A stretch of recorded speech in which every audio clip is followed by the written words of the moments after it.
Shalom saudara sekalian, minggu ini kita memasuki masa Prapaskah saudara. Masa persiapan sebelum memasuki Paskah. Suatu masa di mana kita sebagai orang Kristen mempersiapkan hati untuk merenungkan tentang penderitaan dan pengorbanan Kristus, tentang kematian dan kebangkitannya. Nah, di mana waktu-waktu Prapaskah ini saudara biasanya digunakan untuk berefleksi, berdoa, mungkin juga berpuasa. Nah, apakah arti pengorbanan dan kematian Kristus bagi saudara secara pribadi? Untuk Minggu Prapaskah ini, saudara, saya akan mengajak kita merenungkan kisah-kisah Tuhan Yesus menjelang masa Paskah, sampai nanti kepada kematian dan kebangkitannya menurut Injil Markus, saudara.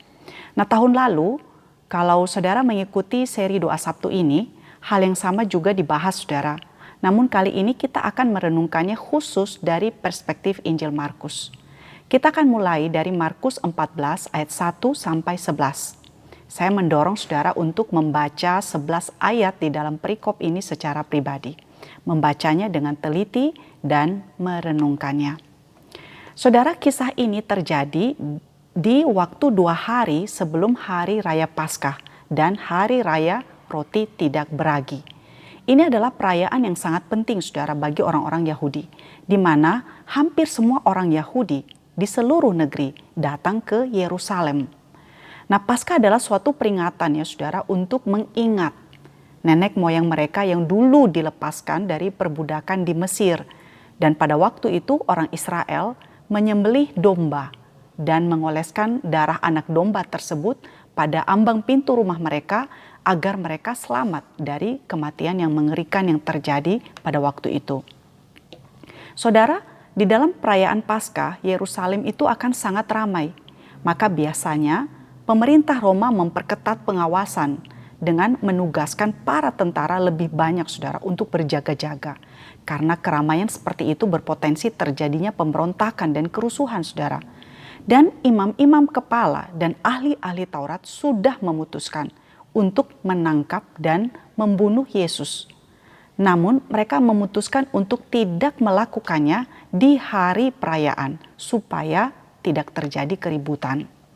Nah, pasal ini saudara adalah pasal sandwich ya, seperti beberapa contoh yang Markus lakukan di dalam beberapa pasal sebelumnya. Ketika sedang menceritakan suatu kisah, diselipin dengan kisah lain di tengah-tengahnya dan kemudian kembali lagi kepada kisah awal. Nah, di dalam bagian ini saudara, Markus menceritakan tentang rencana jahat para imam-imam kepala dan ahli-ahli Taurat untuk membunuh Yesus.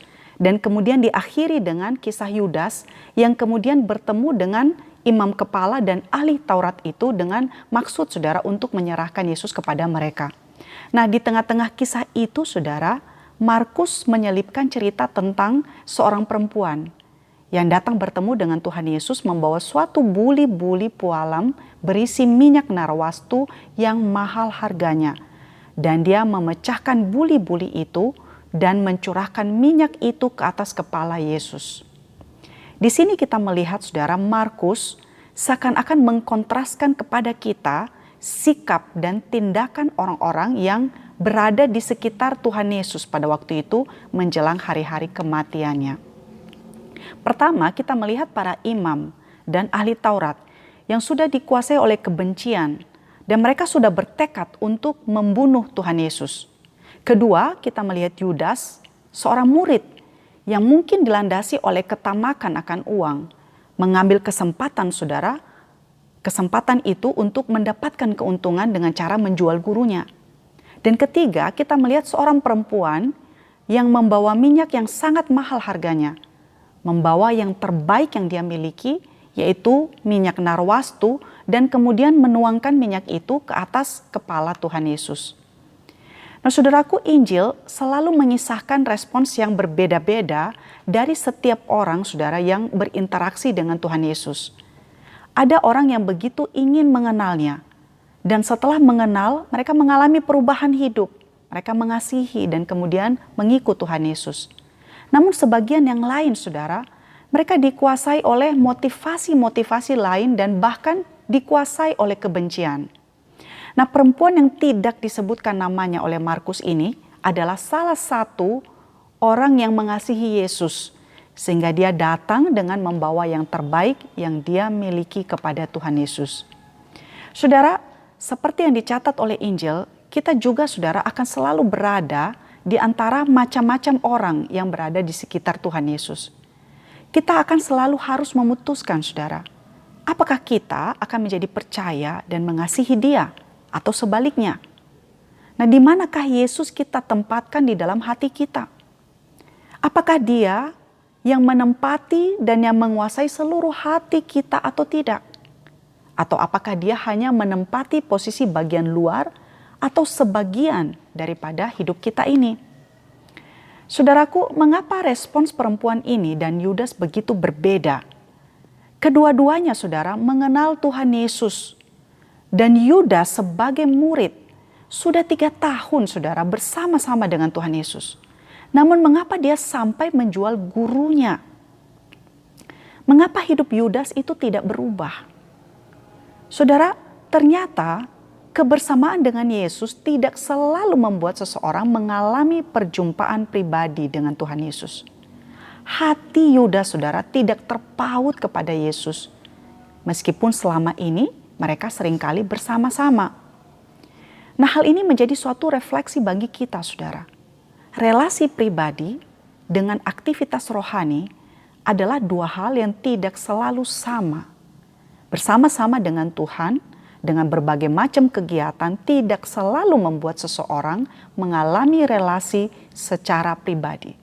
Dan inilah yang membedakan perempuan itu dengan Yudas, saudara.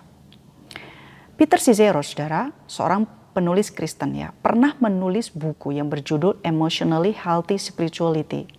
Di dalam salah satu bab bukunya, dia menyinggung tentang spiritualitas yang tidak sehat. Salah satunya adalah orang Kristen yang sibuk bagi Allah, namun tanpa kebersamaan dengan Allah. Sibuk melakukan hal bagi Allah, misalnya mengabarkan Injil, melayani orang-orang yang susah, melayani di gereja dengan berbagai macam kegiatan. Namun semuanya itu tidak lahir dari kehidupan bersama Allah atau relasi secara pribadi dengan Allah. Bekerja bagi Allah namun tidak dipupuk dengan kehidupan batin bersama dengan Allah. Akhirnya menjadi seperti istilah yang pernah dikatakan oleh Michael Horton, saudara. Kekristenan tetapi tanpa Kristus.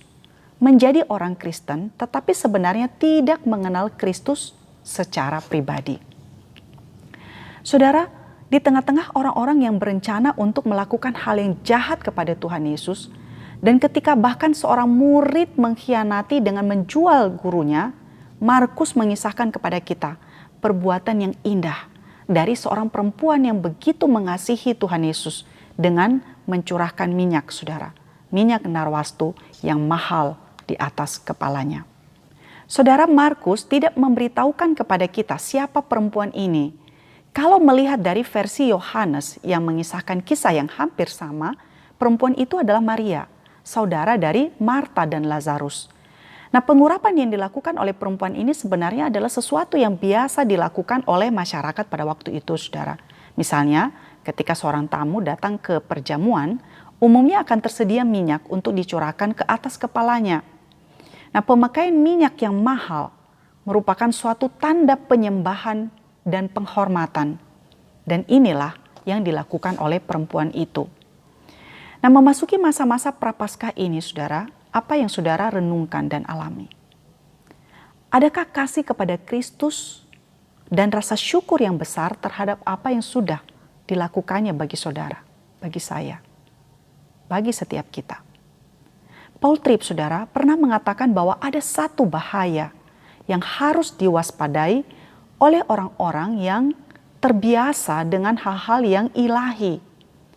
Bahaya itu adalah terbiasa sehingga kita bisa kehilangan rasa kagum.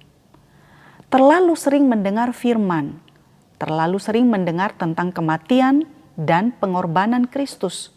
Tiap tahun mengingat Jumat Agung dan merayakan Paskah sehingga kita kehilangan rasa kagum kita. Hati kita tidak lagi bergetar ketika mengingat dosa-dosa kita yang sudah diampuni oleh Allah. kita berdiri di depan salib, tapi tanpa menangis dan tanpa setitik sukacita. Atau bahkan mungkin saudara menghabiskan waktu terlalu banyak untuk memuridkan orang lain, sehingga tidak lagi kagum akan kenyataan bahwa Anda dan saya dipilih untuk menjadi murid Kristus. Menghabiskan terlalu banyak waktu untuk memimpin orang lain di dalam ibadah, namun Anda sendiri tidak mengalami rasa kagum kepada Allah ketika beribadah secara pribadi. Nah, saudara, mari menggunakan momen Prapaskah ini untuk lebih banyak refleksi pribadi. Mari renungkan apa yang Kristus sudah lakukan bagi kita. Mari lihat hati kita yang terdalam. Apakah sungguh kita mengasihi dan mencintai Kristus yang sudah terlebih dahulu berkorban bagi kita itu? Selamat merenung, saudara, dan mari gunakan waktu-waktu Prapaskah ini untuk lebih banyak berdoa. Lebih banyak merenungkan kematian dan pengorbanannya bagi kita. Sehingga Paskah kali ini boleh sungguh membawa makna bagi setiap kita. Amin.